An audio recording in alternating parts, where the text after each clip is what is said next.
warahmatullahi wabarakatuh.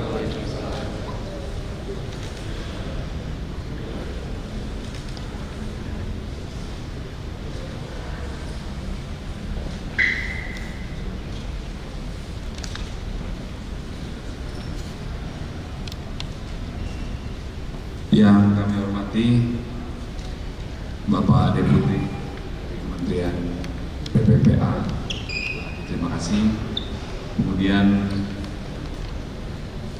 dari KPAI sudah sering kita komunikasi ya Bu.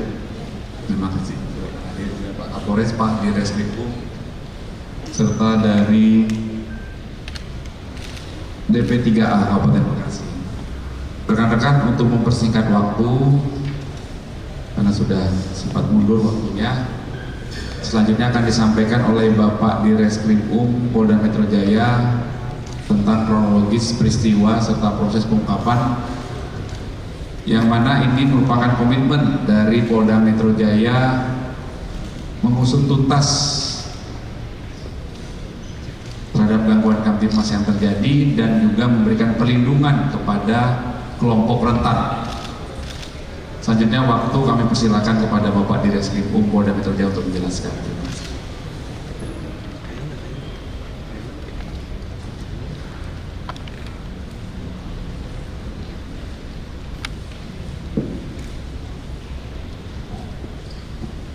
Bismillahirrahmanirrahim. Assalamualaikum warahmatullahi wabarakatuh. Selamat siang dan salam sejahtera bagi kita semua. Om Swastiastu, Namo Buddhaya, salam kebajikan. Yang kami hormati Bapak Deputi Perlindungan Khusus Anak Kementerian Pemberdayaan dan Perlindungan Perempuan dan Anak, Bapak Nahar. Yang kami hormati Komisioner KPAI, yang kami hormati Bapak Kabitumas, Pak Kapolres Metro Bekasi, rekan-rekan penyidik, baik itu dari Subdit Resmom, Subdit Jatanras, dan Satreskrim Polres Metro Bekasi. Pada kesempatan yang baik ini, izinkanlah kami dari Direktorat Reserse Kriminal Umum akan melakukan rilis terhadap pengungkapan kasus tindak pidana kekerasan terhadap anak dan atau pengeroyokan dan atau penganiayaan sebagaimana dimaksud dalam pasal 76C junto pasal 80 ayat 3 Undang-Undang Nomor 35 tahun 2014 tentang perubahan atas Undang-Undang Nomor 23 tahun 2022 tentang perlindungan anak dan atau pasal 170 ayat 2 ke 3E dan atau pasal 351 ayat 3 KUHP. Perlu kami sampaikan bahwa peristiwa ini terjadi pada hari Minggu tanggal 5 Januari sekira pukul 22.30 waktu Indonesia bagian Barat. Adapun tempat kejadian perkara yaitu di sebuah ruko di Kampung Jati Baru RT 01 RW 01 Kelurahan Setiadharma, Kecamatan Tambun Selatan, Kabupaten Bekasi, Jawa Barat. Adapun identitas daripada korban atas nama inisial RMR, saya ulang lagi, RMR, dengan usia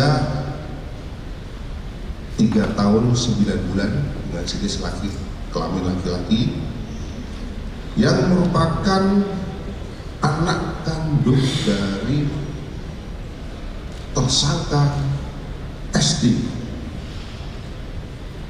Hal ini berdasarkan identitas daripada surat keterangan kelahiran yang dikeluarkan oleh praktek bidan Imas Musliati pada tanggal 26 April 2021.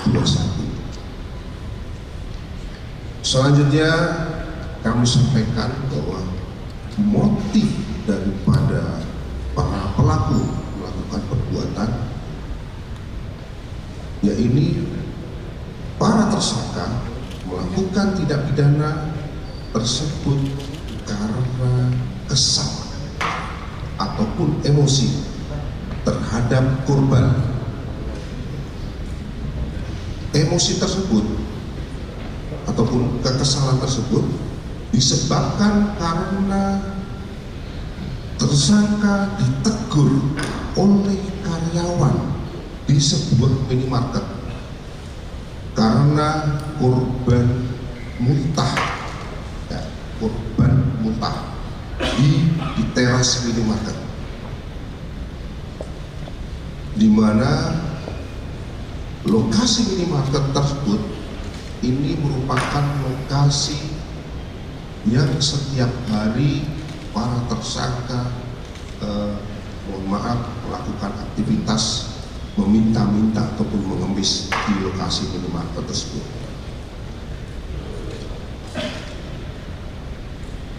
Selanjutnya kami sampaikan modus operandi daripada para pelaku, yaitu pada tanggal 5 Januari sekira pukul 21.30 bermula dari korban muntah-muntah di teras minimarket, yang mana lokasi tersebut, di teras tersebut ini adalah lokasi yang sering digunakan oleh para tersangka untuk mencari nafkah dengan cara meminta-minta ataupun mengemis. Pada saat setelah muntah, para pelaku ditegur oleh karyawan minimarket dan diminta pertanggungjawaban. Artinya diminta pertanggungjawaban untuk membersihkan bekas-bekas muntahan. Karena merasa malu, maka korban selanjutnya dibawa ke tempat istirahatnya di sekitar ruko kosong, di mana ruko kosong ini adalah di tempat kejadian, yaitu di sebuah ruko di Kampung Jati Baru di Kelurahan Setia Dharma, Tambun Selatan. Kemudian para tersangka mengeroyok dan menganiaya korban dengan cara pelaku ayah melakukan pemukulan ke bagian dada korban sebanyak 1 kali, kemudian menendang dada korban sebanyak 1 kali, kemudian menendang bagian wajah ataupun kepala korban sebanyak 1 kali, kemudian membenturkan rolling door,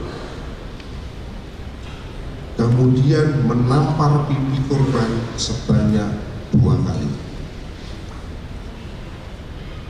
Kemudian selanjutnya terhadap pelaku yang merupakan ibu korban dengan cara menampar ke bagian mulut korban sebanyak 2 kali, kemudian menampar korban bagian pipi sebanyak 1 kali, kemudian mencubit bagian paha sebanyak 3 kali. Sebelumnya, anak korban sering mendapatkan kekerasan dari para tersangka dengan cara dipukul, baik itu di bagian kepala, badan, dan dibakar ataupun disudut dengan rokok. Hal tersebut terjadi karena korban sering buang air besar di celana dan tidak pernah memberitahukan terlebih dahulu, sehingga peristiwa ini pun sering terjadi berulang-ulang. Rekan-rekan sekalian, selanjutnya kami sampaikan kronologis kejadian bahwa pada hari Minggu tanggal 5 Januari 2025 sekitar pukul 19.00 tersangka SD bersama dengan anaknya korban yang merupakan korban dengan inisial RMR berangkat dari tempat istirahat yang sehari-harinya di sebuah ruko di Jati Baru, Kelurahan Setia Dharma, Tambun Selatan, menuju minimarket di Tambun Selatan untuk melakukan aktivitas mencari nafkah dengan cara mengemis di teras minimarket tersebut. Sekitar pukul 20.45 korban muntah di teras minimarket karena korban habis ataupun selesai minum susu, yang kemudian tersangka SD membersihkan bekas muntahan tersebut. Sekitar pukul 21.00 tersangka AZR yang merupakan bapak korban datang ke minimarket menemui tersangka SD untuk melakukan aktivitas mengemis sampai dengan 21.50 WIB. Dikarenakan minimarket akan tutup, maka sebelum meninggalkan minimarket tersebut, tersangka AZR meminta tersangka SD untuk membeli lem eyeball terlebih dahulu. Saya ulangi lagi bahwa bapak korban meminta ibu korban untuk membeli lem eyeball untuk dihirup. Ya. Pada saat tersangka hendak pergi, kemudian para tersangka ditegur oleh salah satu karyawan minimarket yang meminta tersangka untuk kembali membersihkan sisa muntahan korban yang belum bersih. Karyawan tersebut menyampaikan kepada para tersangka, apabila diulangi atau maksudnya diulangi muntah kembali, maka tidak diperbolehkan mengemis di tempat tersebut. Setelah mendengar teguran tersebut, tersangka AZR emosi dan tersangka kembali ke tempat istirahatnya di ruko di kawasan Setia Dharma, Tambun Selatan. Saat sampai di ruko sekitar pukul 22.30, tersangka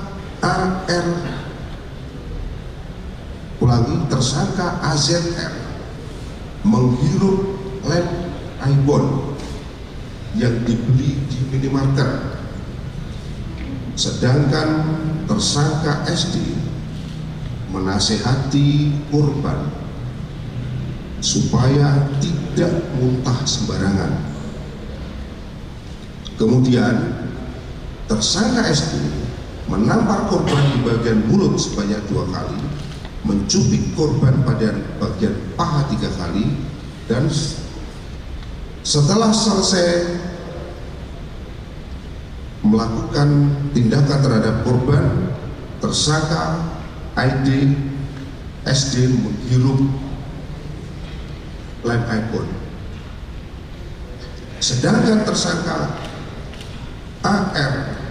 AZR ya, yang merupakan ayah daripada korban meluapkan emosi dengan cara menarik dengan keras tangan korban, kemudian menampar korban dengan keras pada bagian pipi sebanyak 2 kali.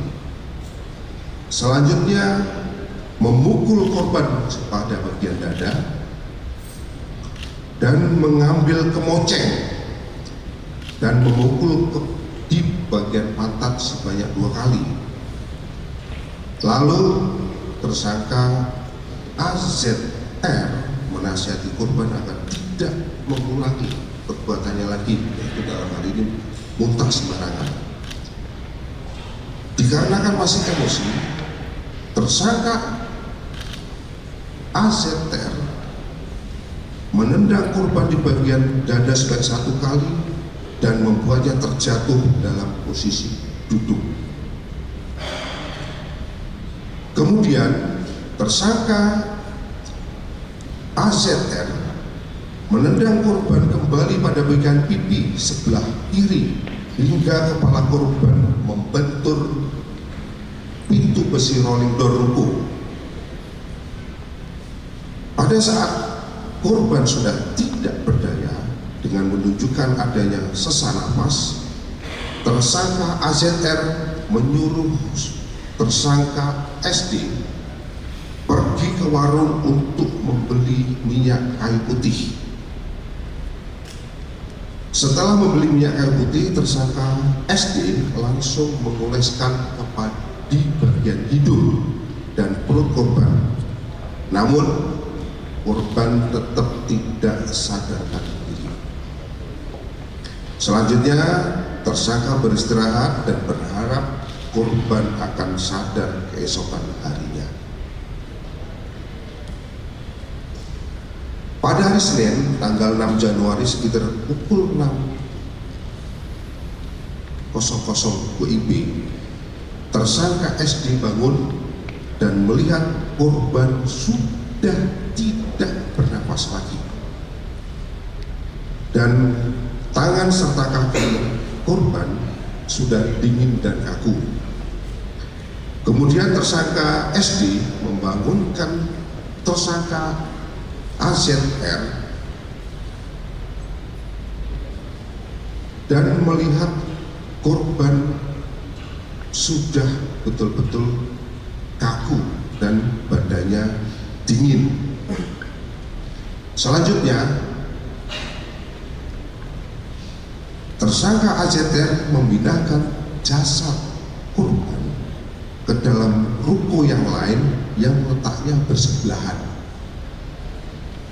dengan ruko yang ditempati atau yang digunakan untuk tempat istirahat. Jadi posisinya antara tempat istirahat dengan tempat digesernya itu adalah sebelahan. Kemudian tersangka SD mengambil kain sarung lalu membungkus jasad korban di ruko tersebut dan kemudian meninggalkan ruko tersebut, melarikan diri ke arah Kerawang, yang akhirnya dilakukan penangkapan oleh petugas, di mana pada saat dilakukan penangkapan posisi daripada para tersangka ini sedang beristirahat di sebuah SPBU di daerah Kerawang. Jadi dari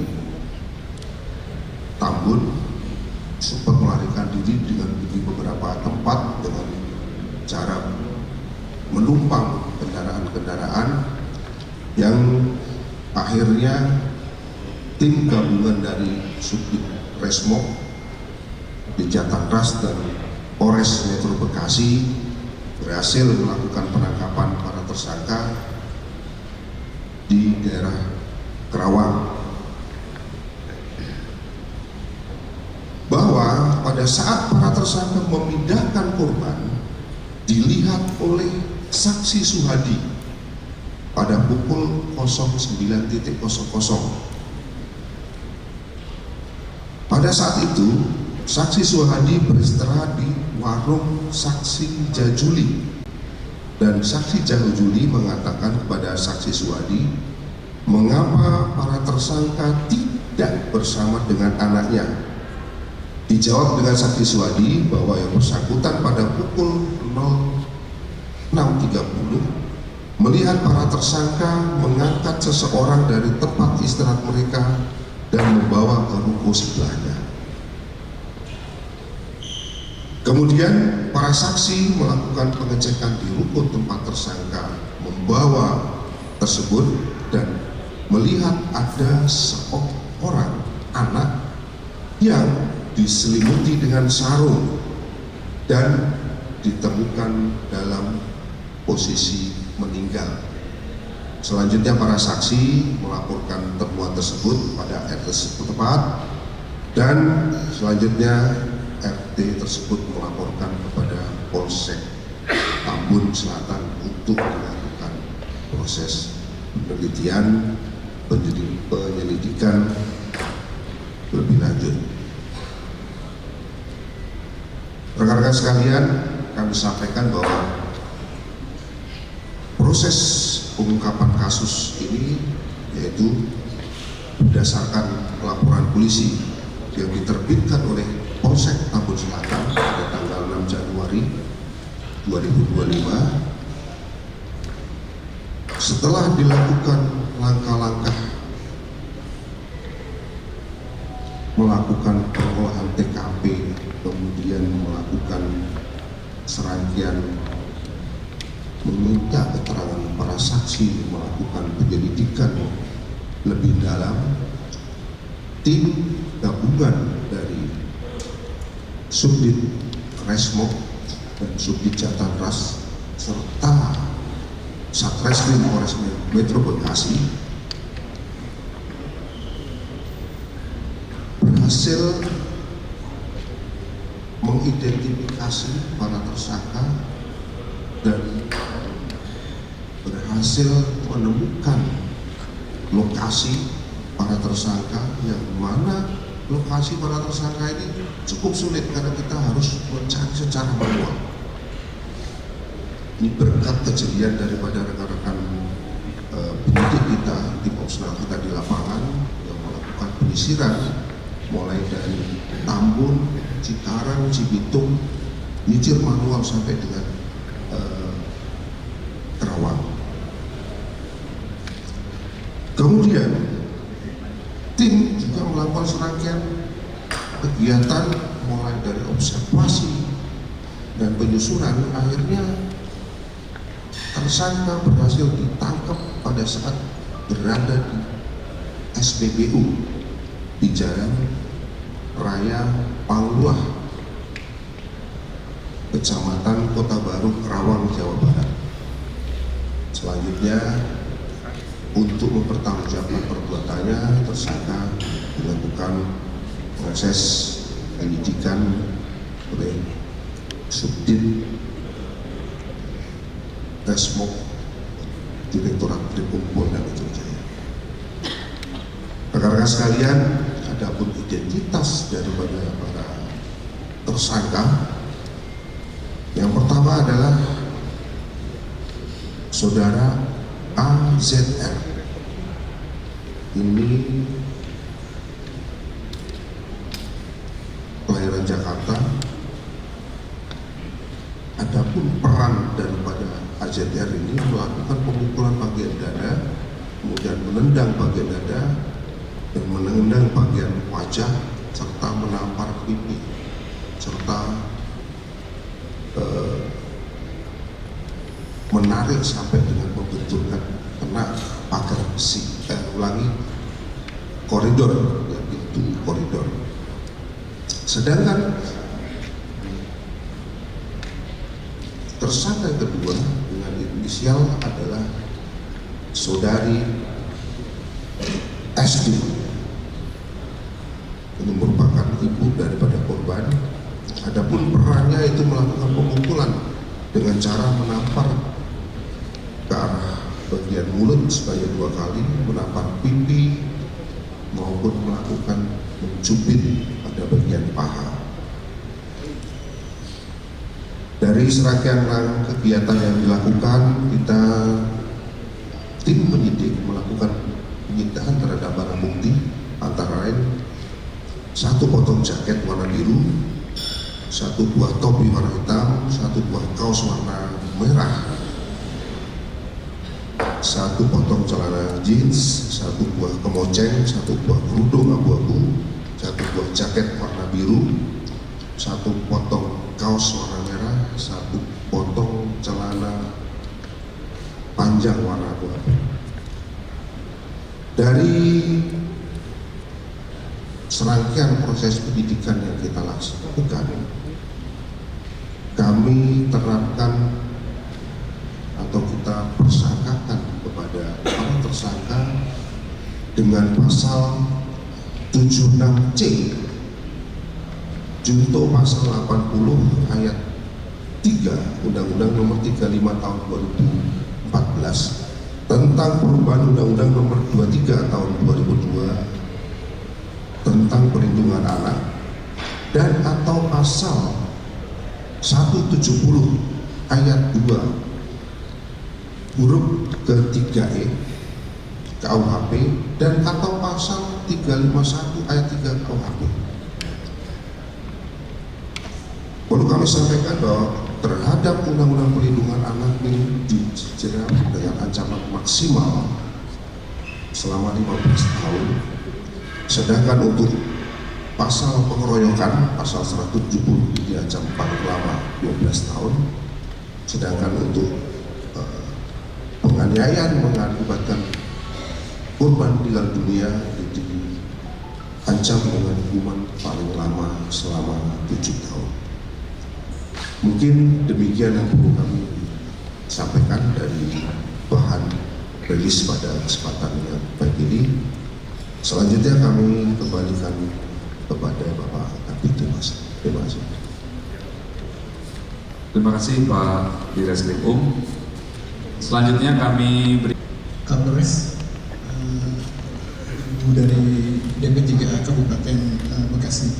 Yang pertama, tentu kami memberikan atensi penuh dalam pengungkapan kasus ini, dan Bu Menteri hari ini juga hadir karena isunya menjadi perhatian kita. Ini bukan hanya persoalan tindak pidana, tetapi ini persoalan yang menurut bidang tugas pemerintah, khususnya di bidang pelindungan perempuan dan anak, ini harus menjadi catatan. Catatan pertama adalah bahwa tadi Pak Dir sudah sampaikan bahwa kasus ini dikenakan pasal terkait dengan kekerasan terhadap anak. Kita tahu bahwa kekerasan terhadap anak itu tidak serta-merta muncul demikian saja, tetapi faktor penyebabnya ini yang beragam. Ada faktor internal pada diri anak, karena anak kecil biasanya kalau ada masalah yang disalahin anak, bila perlu orang tuanya kesel yang ditendang anak. Ini yang pertama. Lalu kemudian faktor eksternal ini ada orang dewasa, orang tua yang kemudian mampu mengasuh anaknya dengan baik, memberikan kasih sayang yang cukup tanpa kekerasan dan lain-lain gitu ya.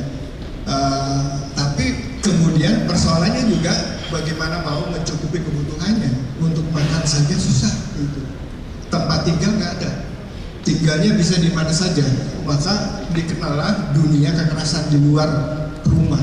Apalagi dalam kasus ini anak 3 tahun 9 bulan harus bertahan hidup, seminggu sakit, lalu kemudian mengalami kekerasan. Maka inilah yang kemudian kekerasan ini berdampak meninggalnya. Oleh karena itu, maka ini masuk kategori anak yang memerlukan perlindungan khusus dari 15 kategori anak yang tentu harus mendapatkan perlindungan khusus bagi kita. Kasus ini mengingatkan kita semua bahwa di seputar kita mungkin masih ditemukan ini persoalan-persoalan kekerasan itu sendiri, tetapi kemudian kita juga masih menemukan komunitas gelandangan, pengemis, dan pemulung. Data di sekitar Jabodetabek 4 titik pengemis itu ada 380 untuk 2024. Untuk pemulung ada 275 di 2 titik, Tangerang Selatan dan Jakarta. Belum gelandangan, yang gelandangan itu ada 36. Ini data dari Kementerian Sosial. Nah, kasus ini berhasil diungkap oleh tim dari Polda Metro Jaya. Kami tentu memberikan apresiasi karena dengan pengungkapan kasus ini, maka upaya perlindungan khusus ini diingatkan, ditegaskan untuk dilakukan terus-menerus. Pertama, soal mengawasi kasus ini membuktikan bahwa peran serta masyarakat sudah dibuktikan, sudah tahu ada curiga orang membawa karung dengan bentuk yang dicurigai, lalu kemudian tidak dicuekin gitu, bahkan dicek ke lokasi. Ternyata benar, dia bukan bawa barang tetapi anak. Sudah ada upaya tetapi kemudian sudah terlambat. Ini menjadi perhatian. Yang kedua, di samping tadi kepedulian masyarakat dalam mengawasi, yang kedua kehebatan para penyidik Polda Metro Jaya adalah dalam waktu tempo singkat-singkatnya bisa menemukan terduga pelaku yang posisinya sudah bergerak dari TKP. Kalau bukan ahlinya kita nggak akan menemukan itu. Tapi teman-teman kepolisian secara profesional langsung menemukan itu, lalu kemudian ini bisa diproses lebih lanjut. Nah, untuk itu maka kita berharap kita semua memastikan bahwa di rumah kita anak-anak kita mendapatkan perhatian, kasih sayang, dan terhindar dari kekerasan seksual. Dorong masyarakat untuk ikut berpartisipasi ketika terjadi kecurigaan di mana anak-anak kita mengalami kekerasan. Dan yang paling pasti adalah bahwa karena ini tidak pidana, maka mau tidak mau, apapun alasannya, maka terduga pelaku harus berhadapan dengan sanksi pidana. Penerapan sanksi pidana ini harus dilakukan karena mengakibatkan anak bukan hanya kekerasan, tapi juga berdampak meninggal. Sehingga 3 pasal tadi dilapis di samping Undang-Undang Perlindungan Anak, lalu juga KUHP di 170 dan 351. Ini menjadi catatan kita, dan hari ini Bu Menteri dengan Pak Mensos juga sudah melakukan kesepakatan untuk melakukan 2 hal utama. Pertama, merespon kasus-kasus yang muncul khususnya terhadap anak. Yang kedua, membangun mekanisme respon yang bisa kita kembangkan baik di antar pemerintah maupun di masyarakat dalam mekanisme deteksi ini melalui ruang bersama Indonesia. Sekali lagi kami ucapkan terima kasih kepada pihak Polda Metro Jaya yang sudah berhasil mengungkap ini. Ini pertanda kita juga menyelamatkan banyak anak yang kemungkinan juga akan menjadi korban yang sama dengan kasus seperti ini. Ini yang menjadi atensi kita.